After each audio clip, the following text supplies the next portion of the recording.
Olá, graça e paz. Dando continuidade aos nossos pequenos textos, grandes verdades, hoje eu gostaria de falar um pouquinho sobre o nascimento de Jesus. Os evangelhos que relatam o nascimento de Jesus são Mateus e Lucas. Mateus relata o nascimento de Jesus na perspectiva de José, fatos que só José poderia ter dito, enquanto que Lucas narra o nascimento de Jesus a partir da perspectiva de Maria. O cântico de Maria, só Maria poderia saber, e ele então faz isso. E é interessante que as duas narrativas não querem se sobrepor uma à outra, são simplesmente duas versões do mesmo fato. Mateus 1, de 18 em diante, diz assim: Foi assim o nascimento de Jesus Cristo. Maria, sua mãe, estava prometida em casamento a José, mas antes que se unissem, achou-se grávida pelo Espírito Santo. Por ser José, o seu marido, um homem justo, e não querendo expô-la à desonra pública, pretendia anular o casamento secretamente. Mas depois de ter pensado nisso, apareceu-lhe um anjo do Senhor em sonho e disse: José, filho de Davi, não temas receber Maria como sua esposa, pois o que nela foi gerado procede do Espírito Santo. Ela dará luz a um filho e você deverá dar-lhe o nome de Jesus, porque ele salvará o seu povo dos seus pecados. Tudo isso aconteceu para que se cumprisse o que o Senhor tinha dito pelo profeta. A virgem ficará grávida e dará luz a um filho, e lhe chamará Emanuel, que significa Deus conosco. Ao acordar, José fez tudo o que o anjo lhe tinha dito e recebeu Maria como sua esposa, mas não teve relações com ela enquanto ela não deu à luz a um filho, e ele lhe pôs o nome de Jesus. É interessante notarmos a história de Jesus. É uma história de uma criança aparentemente normal. A única normalidade foi a gravidez virginal de Maria, porque Jesus é um fruto do Espírito Santo. Então, quando nós olhamos isso, é gostoso a gente ver.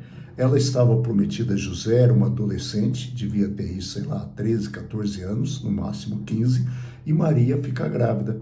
E aí José, que era bem mais velho que ela, com certeza, José já tinha mais de 30, com toda certeza, e aí José, o texto diz, Mateus diz que, sendo José um homem íntegro, ele queria anular o casamento secretamente, exatamente para não expor Maria. E ele está maquinando isso na sua cabeça, e aí então ele tem uma visão de um anjo que diz para ele que era para ele receber Maria e que aquela criança era fruto do Espírito Santo, e ele viria para salvar a humanidade. E aí ele disse, faz questão de dizer que o anjo diz que o Filho de Deus será chamado Emanuel, que significa Deus conosco.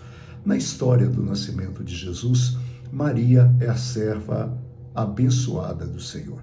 Maria é aquela pessoa, aquela serva que Deus escolheu porque ela era íntegra.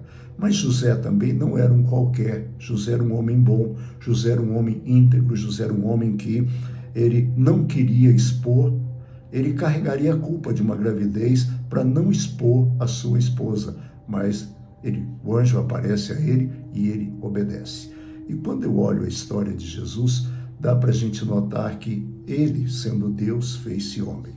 Fez-se homem e habitou entre nós, cheio de graça e de verdade. Graça como o unigênito Filho do Pai. Jesus é esse Emanuel, é esse Deus conosco, é esse Deus presente. Jesus poderia ter vindo numa nave espacial, assim, estilo Star Wars, aquela nave reluzente. Provavelmente muitas pessoas ficariam maravilhadas, mas ele não seria gente. Ele não saberia o que é sofrer, ele não seria homem de dores, ele não entenderia o que é ser rejeitado. Por isso, quando nós sofremos dores, quando somos rejeitados, nós temos um colega. Jesus passou por tudo isso. Por isso, ele nasceu de mulher, nasceu aqui. E é gostoso vermos como Deus age sobrenaturalmente por meio de coisas naturais. Ou seja, o nascimento, uma criança, um bebê indefeso que nasce numa manjedoura e que cresce, vive sem pecado, morre na cruz, ressuscita e em breve voltará. que esse Jesus, que é um Jesus histórico e que é o Filho do Deus vivo, ele possa continuar nascendo e renascendo na sua vida.